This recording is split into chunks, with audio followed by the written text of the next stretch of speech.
1945년 8월 폐망을 앞두고 일제가 여운형이 아니라 송진우에게 치안협조를 부탁했다는 주장도 있다. 송진우가 하지 않겠다고 해 일제가 할 수 없이 여운형에게 맡겼다는 주장이다. 그런 주장이 수십 년간 일종의 정사인 것처럼 강요됐다. 건준을 불운하게 여긴 시기에 특히 심했다. 건준. 그런 주장에 이의를 제기하는 사람을 이상하게 보호를 했다. 예컨대 한민당 쪽에서 낸 여러 자료나 한민당 핵심 간부인 김준현이 쓴 독립노선 같은 책을 보면 조선총독부에서 송진우한테 치안을 맡기려고 했을 뿐만 아니라 더 나아가 행정위원회 조직을 위탁했고 독립준비까지 해도 좋다고 말했다는 주장을 편다. 그런데 송진우는 떳떳한 분이니 딱 거부했는데 친일파인 여운형이란 자가 덥석 받아먹었다 이런 식으로 한민당은 주장했다. 참 터무니없는 주장이다. 근거가 무엇인가? 조선총독부 관리들이 송진우를 안 만난 건 아니다. 하급관리, M도 정무총관보다 급수가 훨씬 낮은 총독부 사무관이나 다른 관리들이 송진우를 만나긴 했다. 일제가 되게 위급한 것 같으니 그 사람들도 M도 정무총관과 똑같은 걱정을 한 거다. 일제가 망하면 한국인들이 엄청난 보복을 할 것 아니냐고 우려한 것이다. 그래서 조선총독부 고위층을 만나 치안 문제 같은 걸 상의해 봤으면 좋겠다는 등의 몇 가지를 송진우한테 부탁했다고 한다. 부탁하고 그랬다. 그런데 1957년 8월 M도 전 조선총독부 정무총감이 일본 국제타임스와 회견을 했다. 사람들이 궁금해서 이 문제를 물었다. 그랬더니 엔도는 여운형에게 치안 대책을 부탁했을 뿐이며 송진우와는 교섭하지 않았다. 이렇게 말했다. 조선총독부에서 한국인으로 요직에 있었던 최하영이란 사람도 조선총독부에서 만나려 했던 건 송진우가 아니라 여운형이었고 여운형에게 치안권을 넘겨받게 했다는 점을 명확하게 밝혔다.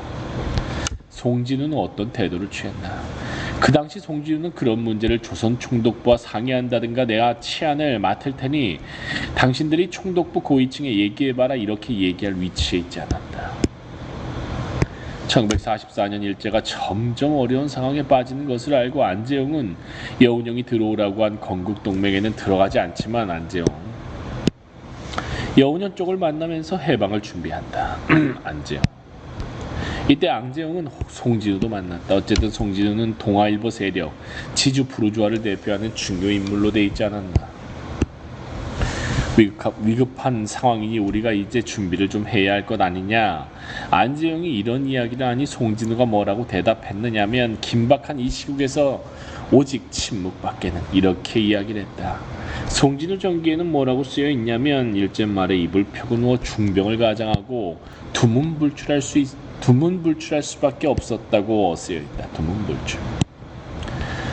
송진우와 가까운 사람들이 그 당시에 친일을 비롯해 문제가 있는 행동을 얼마나 많이 했나. 지주 부르주아 세력은 친일 아니면 민족 개량주의자로 비난을 받고 있었다. 그렇기 때문에 송진우가 나서서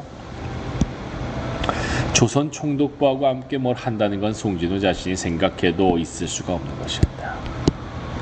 여운형이 아니라 송진우에게 맡기려 했다는 주장은 조선 총독부 상황을 봐도 사실이 아니라는 걸 알 수 있다. 어떤 점에서 그런가? 일제가 폐막하면 일본인들이 보복을 당할 것이라는 두려움이 있지 않았나? 보복을 당하지 않기 위해 한국인한테 치안 협조를 부탁하자 이렇게 하려고 할 경우 한국인에게 영향력 없는 사람에게 부탁해봤자 아무 소용이 없는 건 아닌가. 그래서 일제 말에 조선 총독부 핵심 권력에 깊이 접근해 있던 다른 일본인이 쓴 글에도 첫 번째로 꼽는 게 여운형, 그 다음이 안재홍 이런 식으로 나온다. 그건 누가 봐도 뻔한 것이었다. 한국인이 사랑한 지도자 여운형을 물어뜯는 세력들. 여운형과 안재홍이 당시 군내에 있던 주요 인사 중 마지막까지 일제에 굴복하지 않은 이들이었다는 점과 떼어놓을 수 없는 대목으로 보인다. 특히 여운형은 해방 후 실시된 첫 여론조사 1945년 11월에 여론조사에서 조선을 이끌어갈 양심적 지도자 생존 인물 중 최고의 혁명가 항목에서 모두 1위를 할 정도로 대중의 신망이 높았다. 그런데도 친일파 등이 오히려 여운형을 친일파로 몰아가는 어처구 없는 일이 해방 공간에서 벌어지기도 했다. 친일파가 여운형을 친일파로, 한국 최고의 혁명가 여운형이 친일파, 그거 참 비열하다. 여운형과 안재홍. 여운형과 안재홍은 당시 국내에 있던 주요 인사 중 마지막까지 일제에 굴복하지 않은 이들이었다. 안재홍도 굴복하지 않고 국내에서 마지막까지 굴복하지 않은 안재홍, 여운형. 이번에 교학사 책을 만든 뉴라이트 쪽도 여운형을 헐뜯지 않았나. 뉴라이트가 그러는 건 근래의 일이지만 오래전부터 한국의 극단적 반공 세력은 여운형을 많이 헐뜯었다. 특히 해방 직후 한민당은 여운형에 대해 무지무지하게 중상모략을 했다. 공산당보다 건중과 여운형을 더 심하게 공격했다. 공산당보다 건중과 여운형. 비열한 언사, 있을 수 없는 말들을 써가면서 말도 안 되는 주장을 하고 그랬다. 그 후 극우 세력이 건준을 불온하게 여기고 최근에는 다시 뉴라이트가 그런 짓을 하는 것을 보면 참 기가 막힌다. 극우 세력과 뉴라이트.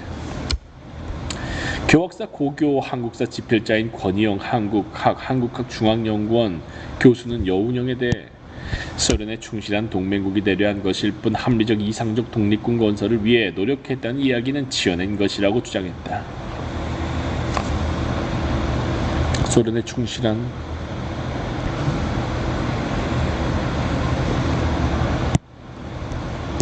이게 나쁜 새끼구나. 뉴라이트구만. 권희영.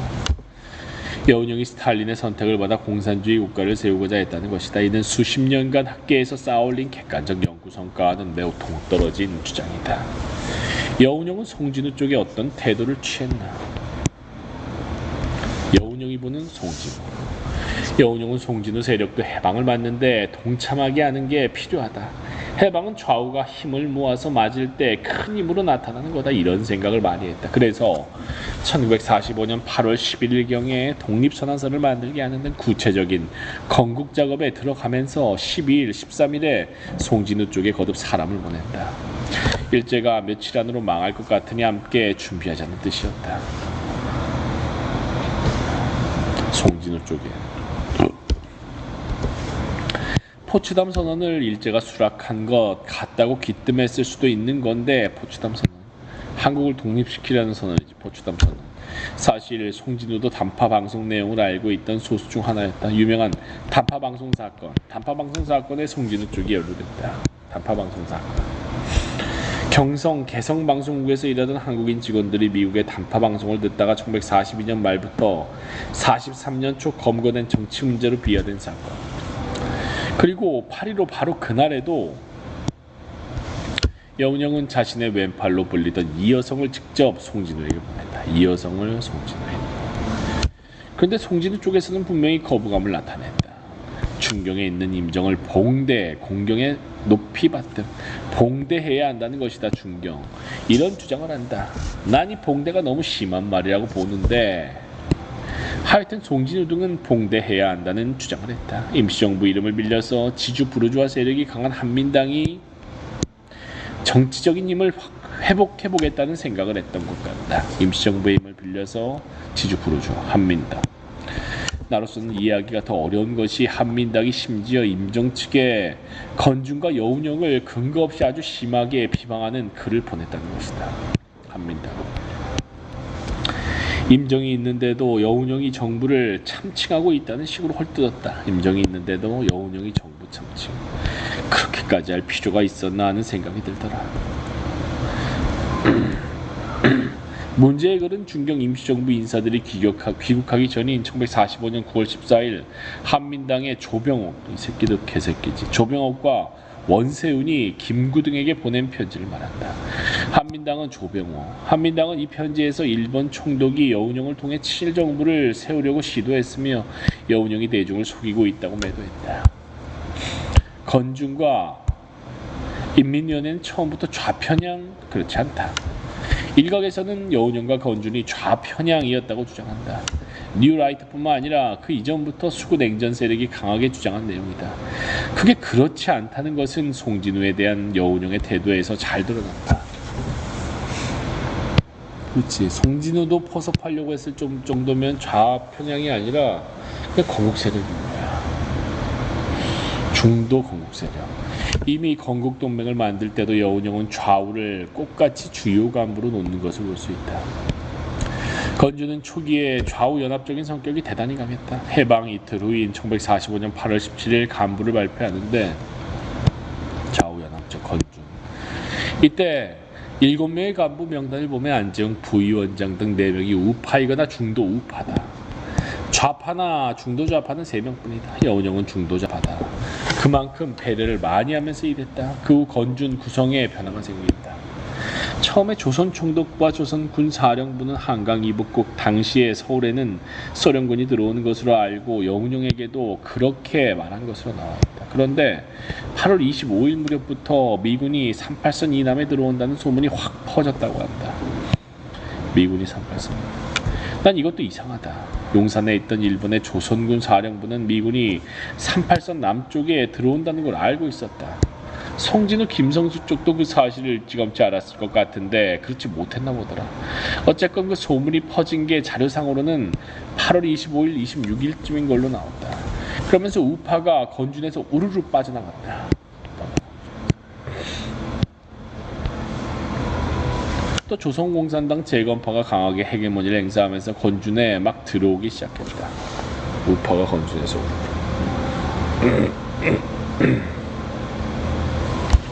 이게 무슨 말이지?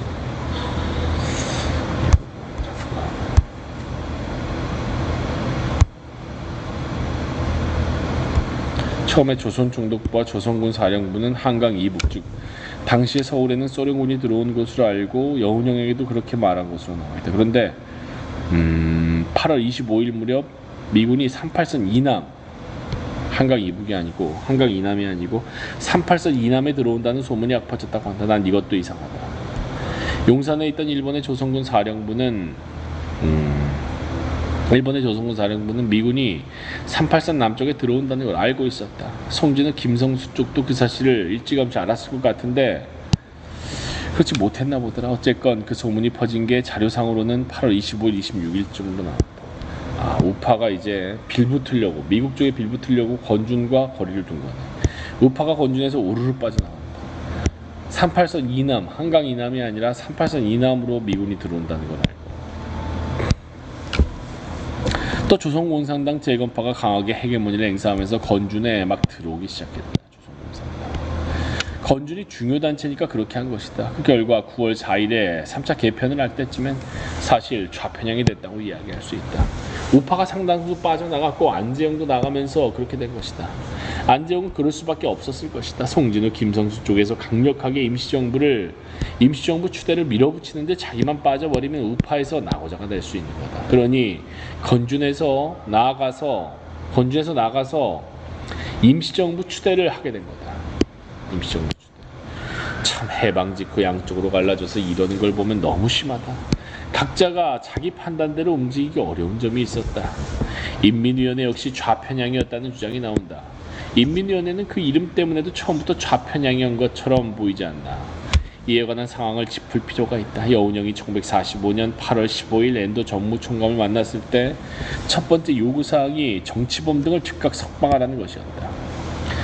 일제는 여운형 얘기를 듣기 전에는 정치범을 풀어줄 생각이 전혀 없었다. 그건 연합군이 와서 해야 할 문제라고 봤다. 다른 문제도 마찬가지다. 조선 사람한테 맡길 생각이 없었다. 8월 16일 휘문고보 교정에서 환영을 받는 여운형이 1945년 8월 15일 엔도 정무총감을 만났을 때 첫 번째 요구사항이 정치범 등을 즉각 석방하라는 것이었다. 그런데 여운형이 주장했고 워낙 황급했으니 엔도는 여운형이 요구한 5개 항을 수락한다고 했지만 정치범 문제에 대해서는 이렇게 답했다. 여운형 당신 말대로 하겠지만 그래도 최소한의 절차가 있어야 하는 것 아니냐. 정치범은 수속 절차라는 게 있어야 한다. 그러니 내일부터 당신이 가거나 당신 편지를 가지고 오거나 당신이 보낸 사람이 오거나 하면 다 석방하겠다. 16일부터 전국에 옥문이 다 열렸다. 이 양반들이 어떤 사람들인가. 다 지하투쟁을 하면서 새로운 나라를 세우겠다고 한 사람들 아니었나. 풀려나자마자 곧장 지방에 가서 조직사업에 참여했다. 그래서 건준지부 활동이 그렇게 활발하게 각지에서 이뤄진 것이다. 건준지부 활동이 바로 석방했기 때문에 이 사람들을 정치범들을 석방했기 때문에 이 사람이 독립운동가 석방된 독립운동가들이 건준지부를 여기저기에 다 그냥 만든 거야. 9월 6일 중앙에서 인민공화국을 선포하면서 이게 다 인민위원회로 이름이 바뀌었다. 그런데 그 인민위원회가 정말 좌편향이었나? 그렇지 않다. 그간 인민위원회에 대해서도 적지 않은 연구가 이뤄졌다. 나중에 인민위원회는 동, 리, 면 단위에서도 조직됐다고 한다. 굉장히 많이 조직됐는데 이 인민위원회에 대해서는 1990년대 초부터 많은 연구가 나왔다. 지방 조직이 어땠는지가 궁금할 것 아닌가. 브루스 커밍스의 그 방대한 저작 한국전쟁의 기원도 인민위원회에 얼마나 큰 비중을 두고 있나. 전라남도를 시작으로 여러 지방에 대한 연구가 이루어졌다. 그 연구에 따르면 우파 세력이 강한 곳도 여러 군데 있고 좌파 세력이 강한 곳도 양쪽이 동거한 곳도 있었다. 인민위원회에서 어느 한쪽이 우세했다고 보긴 어렵다. 논문의 결론은 그것이었다. 경상남북도와 더불어 좌익이 대단히 우세한 지역으로 알려진 전라남도에서조차 인민위원회에서 좌익이 조금 더 우세한 것 같긴 하지만 어느 일방이 아주 우세했다고 보긴 어렵다는 것이 연구 결과였다. 그러니까 처음에 건준에서 인민위원회로 조직 개편이 이뤄지고 할 때는 어느 한쪽으로 치우쳤다고 얘기할 수 없다. 그런데 10월부터 미군 전술부대가 지방에 내려가서 제일 먼저 한 일 중 하나가 인민위원회를 해체하는 일이었다. 그러면서 무슨 일이 일어났는가 하니 인민위원회가 그냥 다 해체된 것이 아니라 역할은 축소되거나 무력화되었지만 명칭은 존속하면서 우파가 빠져나가기 시작한 거다. 그러니까 이게 좌파 조직이 될 수밖에 없었던 거다. 그런 조직엔 공산당이 또 잘 파고들지 않나. 조선공산당 세력이 인민위원회에 많이 파고들어갔다. 그 결과 처음과 달리 나중에 가서는 좌편향이다. 이렇게 이야기할 수 있다. 3.7제와 3.1제, 농민과 해방의 의미.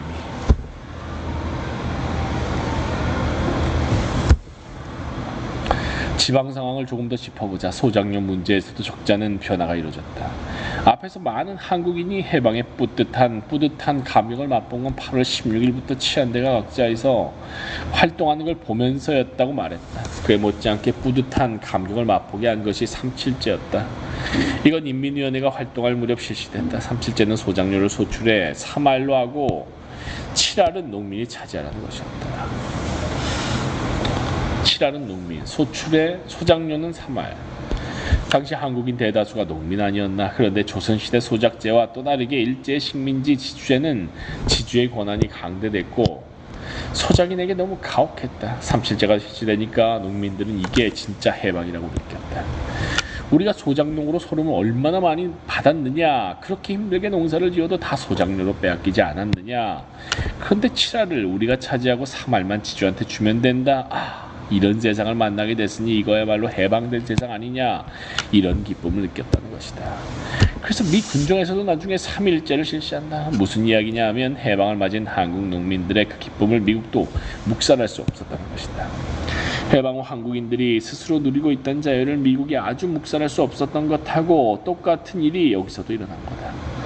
3.1제는 소출의 3분의 1만 지주 몫으로 하고 3분의 2는 농민이 차지하라는 거다. 66%를 농민이 차지하게 됐으니 3.7제랑 비슷한 것이다. 그래서 그것에 대해서는 농민들이 고마워했다. 농민들이 3.1제도 좋아했다. 해방 공간을 살필 때 이런 점도 생각해 볼 필요가 있다. 조선일보도 공감한 민족적 과제, 토지개혁과 친일파 처단. 해방과 분단 네 번째 마당. 해방 직후 많은 이가 공감한 역사적 과제는 무엇인가? 당연히 친일파를 죽여버리는 거지. 이 부분 굉장히 중요하다. 단적으로 토지개혁과 친일파 처단, 토지개혁, 친일파 처단 이 두 가지라고 이야기할 수 있다. 조선일보 사설을 통해서도 그걸 확인할 수가 있다. 1945년 11월 23일 중경 임시정부 1진이 들어오고 2진이 12월 2일에 들어오는데 2진이 들어온 직후인 12월 5일에 임시정부의 재현함이란 조선일보 사설에 게재된다. 거기에 이런 주장이 나온다. 첫째, 이상 양대 임시정부와 인민공화국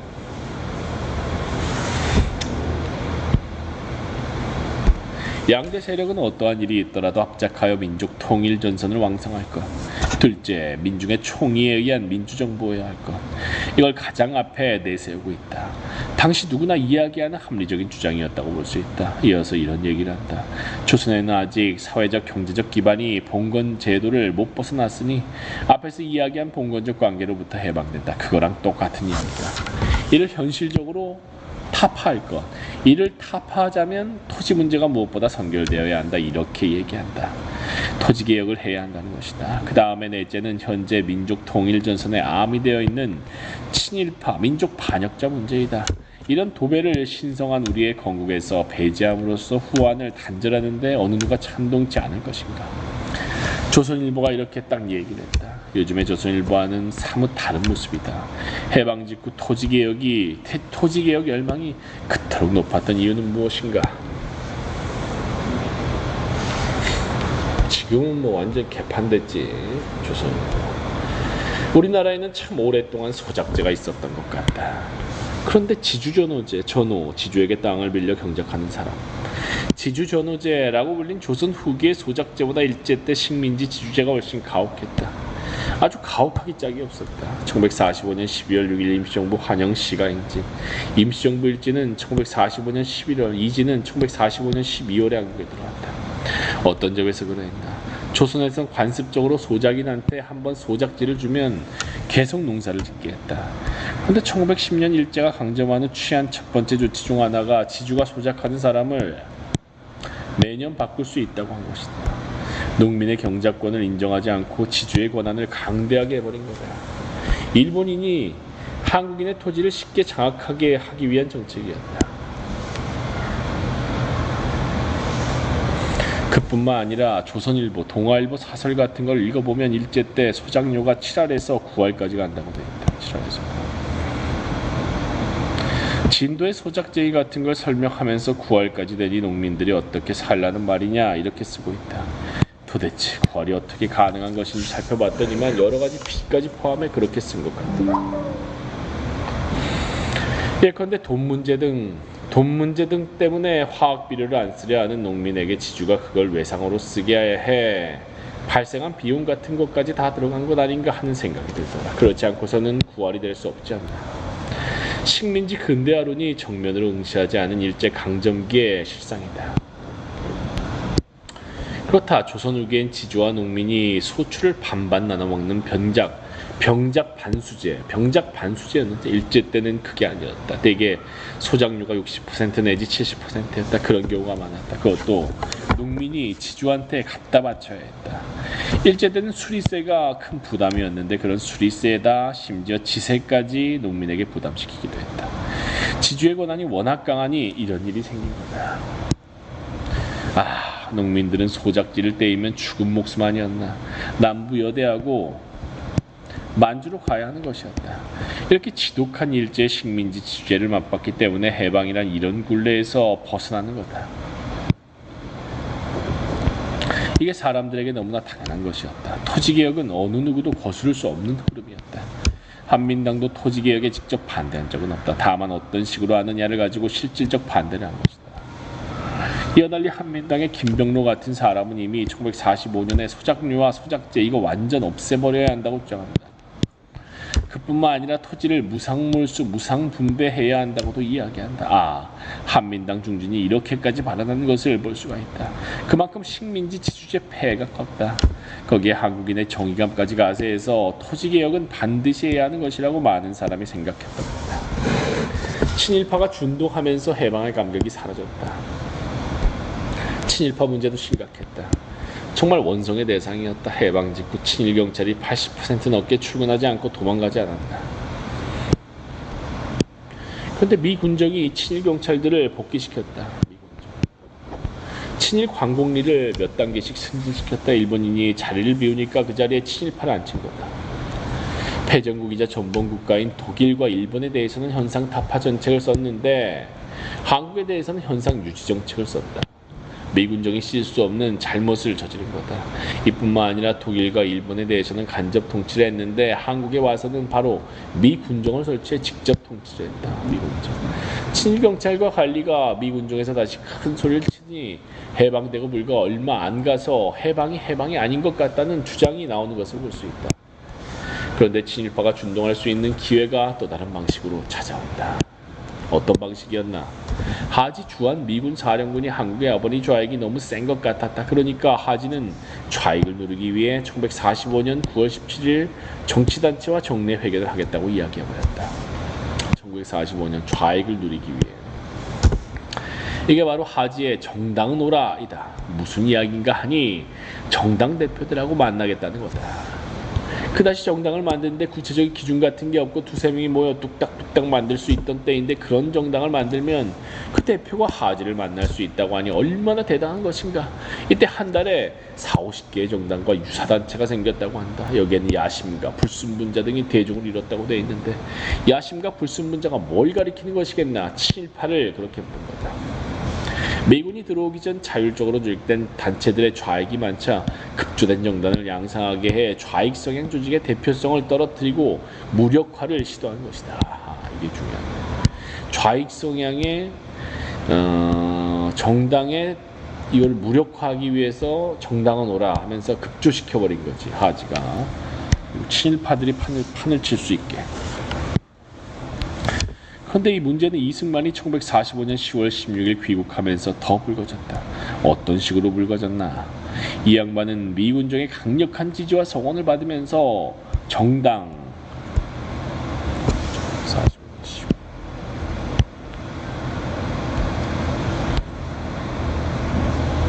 조나지 약간 주걱턱이야. 사회단체 대표들과 만나겠다. 정당 사회단체 대표들로 독립촉성중앙협의회를 구성하겠다. 이렇게 나왔다. 어떻게 줄을 설 것인가가 당시 친일파 몰입의 최대 관심사였다. 그런데 미군정의 가장 강력한 지지를 받는 것처럼 보이는 이승만이 정당 사회단체 대표들을 만나겠다고 하니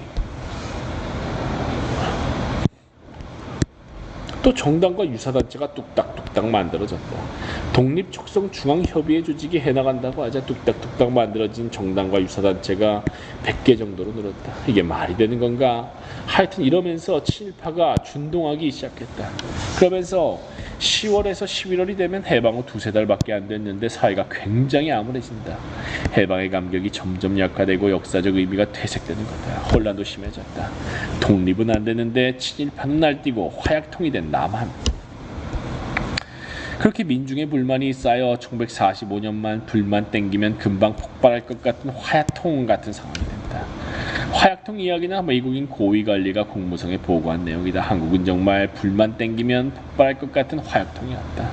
이게 반탁투쟁 때 폭발하는 것이다. 화약통. 미군 정보은 머렐 베닝호프가 말입니다. 화약통 같은 이야기. 화약통이었다. 한국인들은 꿈같이 해방을 맞았다. 많은 한국인은 해방이 되면 바로 독립이 이루어지는 줄 알았다. 상당히 천진난만하다고나 할까. 그런데 독립이 안 되는 것이다. 그래서 걱정이 되는데 더 암울하게 한 건 친일경찰이 날뛰면서 사람들을 억압하고 못살게 구는 것이었다. 일제 때 관리를 한 친일파가 오히려 더 높은 자리에 올라가지고 사람들을 막 하시하는 것이었다. 그야말로 세상이 어떻게 돼가는 건가 하는 생각이 많이 들게 하는 상황이었다. 독립은 안 되는데 친일파는 날뛴다. 참 걱정스럽지 않았겠나. 경제 상황도 좋지 않았다.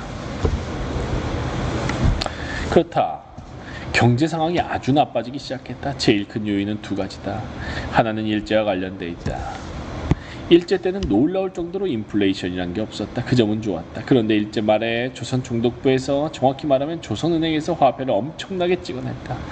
전시 말에 필요한 수많은 수요를 그걸로 충당하려다 보니 그렇게 된 것이다. 그때부터 인플레이션이 막 일어났는데 해방되고 나서도 일제가 또 막 찍어냈다. 미군이 들어올 때까지 일제가 그런 건 장악하고 있었다. 자기들이 쉽게 편안하게 귀국하려고 그런 것 같다. 그렇게 하는 것이 재산을 챙겨서 도망갈 때 유리하다고 본 것이다. 그 때문에 엄청난 인플레이션이 생겼다.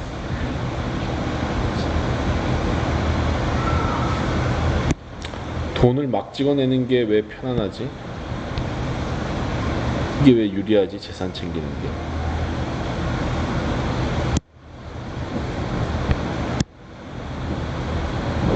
전쟁 때는 당연히 이걸 찍어내겠지, 인플레이션.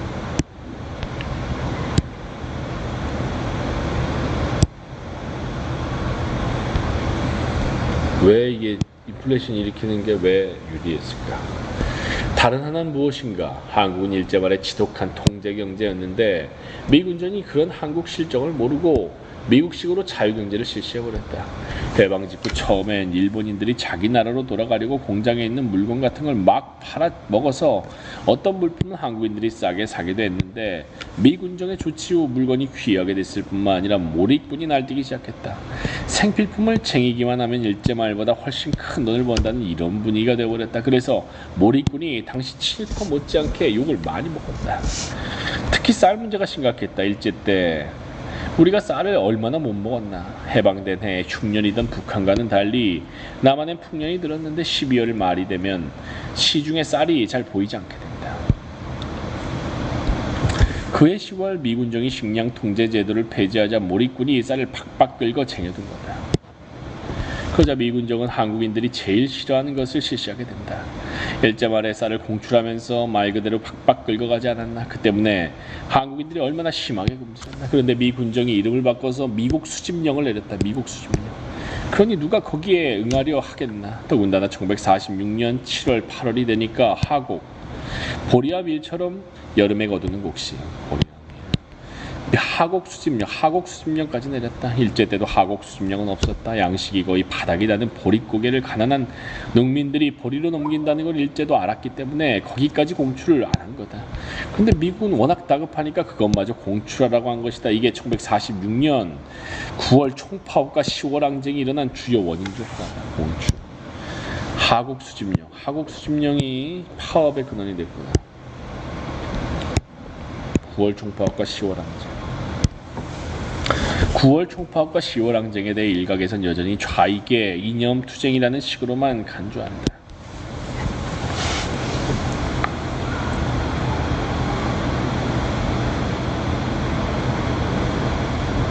좌익의 이념 투쟁.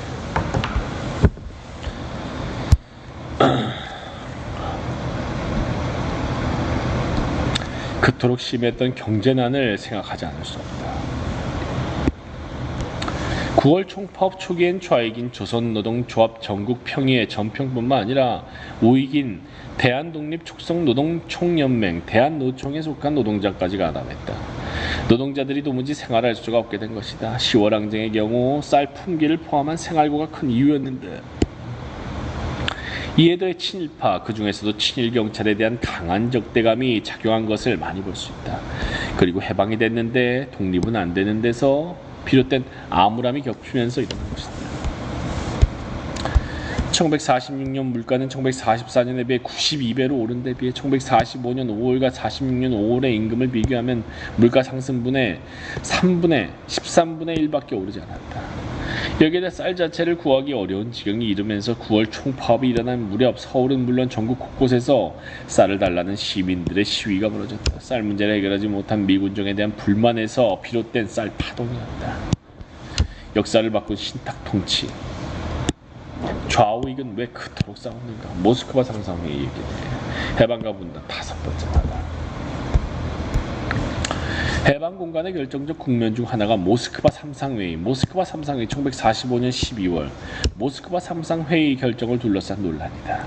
일각에선 이를 찬탁, 신탁통치, 찬탁통치, 친탁통치 찬성, 찬탁 대 반탁, 신찬탁 대 반탁의 대립으로 알고 있다. 신탁통치 반탁. 찬탁 대 반탁은 적절한 규정이 아니다. 그간 나는 이런 지적을 참 많이 했다. 모스크바 삼상회의. 모스크바 삼상회의는 찬탁이냐 반탁이냐 그 문제가 아니었지. 그간 나는 이런 지적을 참 많이 했다. 우익이 반탁 투쟁을 했다는 점에서 우익이 반탁 투쟁. 반탁은 맞다. 그러나 좌익은 모스크바 삼상회의의 결정을 지지한 것이지 신탁 통치 하나를 지지한 것이 아니었다. 모스크바 삼상회의 결정에서 제일 중요한 것은 임시정부 수립이었다. 임시정부 수립. 모스크바 삼상회의 결정에서 제일 중요한 것은 임시정부 수립. 좌익은 임시정부 수립을 중심에 놓고 모스크바 삼상회의의 결정을 지지한다 이렇게 나왔는데 임시정부 수립.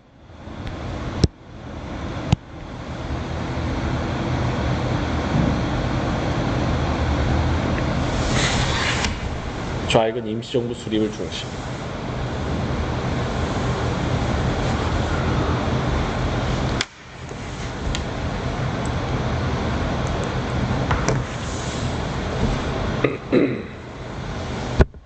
좌익은 임시정부 수립을 중심에 놓고 모스크바 3상 회의 결정을 지지한다 이렇게 나왔는데 지금까지 우리는 찬탁 반탁식으로 교육을 받아왔다. 모스크바 3상 회의 결정 지지라고 하면 너무 길어지니 그냥 찬탁으로 해버리는 게 좋다 이렇게 생각하는 사람이 있는지도 모르겠다. 이 문제에 대해서는 정말 오해가 많다. 1960년대 후반에 조순승 교수가 미국에서 영문판으로 조서를 냈는데 미국 국무부 자료를 활용해 신탁 통치에 관한 내용을 상당히 서술했다. 신탁 통치 내용이 어떤 것이라는 건 그때쯤에 학자들은 알 수가 있었다. 최상용 교수가 1970년대 초반에 도쿄대에서 쓴 박사 논문에도 논란이 됐던 신탁 통치가 어떤 것이었다는 게 잘 서술돼 있다. 또 1980년대 이후 현대사 연구 성과가 쌓이고 그랬는데도 1990년대까지 억설이 많이 통용되고 교육도 제대로 되지 않았다. 이런 식으로 해서야 되겠는가 하는 생각을 참 많이 했다. 2000년대 들어서는 국사교과서도 달라져 상당히 정확히 기술하는 편이다. 진보 성향 인사 중에도 제대로 알지 못하는 이들이 적지 않다. 1945년 12월 말 우익의 반탁 집회, 친일파가 반탁 투쟁에 적극 가세해 매국노 민족 반역자에서 갑자기 애국자로 둔갑했다. 친일파가 반탁 투쟁의 선봉에 친일파가 섰다고 하죠. 얘는 반탁이 아니라 모스크바 3상 회의를 마치 거의 찬성을 친탁처럼 보이게 하기 위해서 자신들은 반탁을 한 거죠. 친탁이 아니라 나이 드신 분일수록 잘못 알고 있는 게 많다. 진보적인 성생 중 한 분이 이렇게 얘기하는 걸 들은 적이 있다. 신탁 통치를 5년 이내로 한다고 했으니까 신탁 통치 길어봤자 5년 아니냐. 5년간 신탁 통치를 받고 통일국가를 세웠더라면 분단과 전쟁의 고통을 겪지 않고 훨씬 더 강력한 국가를 갖지 않았겠느냐. 5년간 신탁 통치 틀렸다고 볼 수는 없지만 5년 이내 신탁 통치 이 부분은 융통성이 많이 있을 수 있었다. 또 다른 분은 이렇게 말씀하더라. 신탁 통치라고 임시정부를 세운다. 이건 거꾸로 얘기한 거다. 모스크바 3상 회의의 결정에 따르면 임시정부를 세우는 것이 우선이고 신탁 통치는 나중 문제였다. 일부 서양학자들은 신탁 통치 논쟁을 도무지 이해하기 어려웠나 보더라. 신탁 통치. 모스크바 3상 회의 결정을 살펴보면 좌우가 그렇게까지 싸울 문제가 아니고 모스크바 경우에 따라서는 신탁 통치 문제가 한국인의 대응 여하에 따라 적절히 처리될 수도 있었는데 어째서 한국 사람들은 이걸 가지고 머리가 터지도록 싸웠는지 또 그 결과 나중에 분단까지 가는 데에도 이 문제가 명분으로 작용하는지 이해하기가 어렵다고 쓴 글을 읽은 적이 있다. 정말 그런 점이 있는 것 같다. 1946년 1월 좌익의 모스크바 3상 회의 절대 지지 집회. 좌익은 모스크바 3상 회의 결정을 지지한 것이지 신탁 통치 하나를 지지한 것이 아니었다. 모스크바 3상 회의 결정에서 제일 중요한 것은 임시정부 수립이었다. 모스크바 3상 회의 결의 전문. 조선을 독립국가로 재건설하며 조선을 민주주의적 원칙하에 발전시키는 조건을 조성하고 일본의 장구한 조선 통제에 참담한 결과를 가급적 속히 청산하기 위하여 조선의 공업, 교통, 농업과 조선 인민의 민족 문화 발전에 필요한 모든 시설을 취할 임시조선 민주주의 정부를 수립할 것이다. 조선 임시정부 구성을 원조할 목적으로 먼저 그 저기한 방책을 연구 조정하기 위하여 남조선, 미국 점령군과 북조석 소련 점령군의 대표자들로 공동위원회가 설치될 것이다. 그 제안 작성에 있어 공동위원회는 조선의 민주주의 정당 및 사회단체와 협의하여야 한다. 그들이 작성한 제안은 공동위원회 대표들의 정부가 최후 결정을 하기 전에 미국, 영국, 소련, 중국 각각 정부의 그 참고에 공하기 위하여 제출되어야 한다. 조선 인민의 정치적, 경제적, 사회적 진보와 민주주의적 자치 발전과 독립국가 수립을 원조 협력할 방안을 작성함으로써 또한 조선 임시정부와 민주주의 단체의 참여하에 공동위원회가 수행하되 공동위원회의 제안은 최고 5년 기한으로 최고 5년이지 5년 하겠다는 것도 아니고 4국 신탁 통치 협약을 작성하기 위하여 미국, 영국, 소련, 중국 재정부와 협의한 후 제출되어야 한다. 북한 측 번역문 공동위원회는 조선민주주의 임시정부를 참가시키고 조선민주주의 재단체를 인입하여 조선인민의 정치적, 경제적, 사회적 진보와 민주주의적 자치발전과 또는 조선국가 독립의 확립을 원조, 협력, 후견하는 대방책도 작성될 것이다. 공동위원회의 제안은 조선 임시정부와 협의 후 5년 이내를 기한으로 하는 조선에 대한 4개국 후견의 협정을 작성하기 위하여 소련, 미국, 영국, 중국 재정부의 공동 심의를 받아야 합니다. 남북조선에 관련된 재문제를 고려하기 위하여 또는 남부조선, 미합중국 관구와 북조선 소련 관구의 행정, 경제면의 항구적 균형을 수립하기 위하여 2주일 이내에 조선에 주둔하고 있는 미소양군 사령부 대표로서의 회의를 소집할 것이다.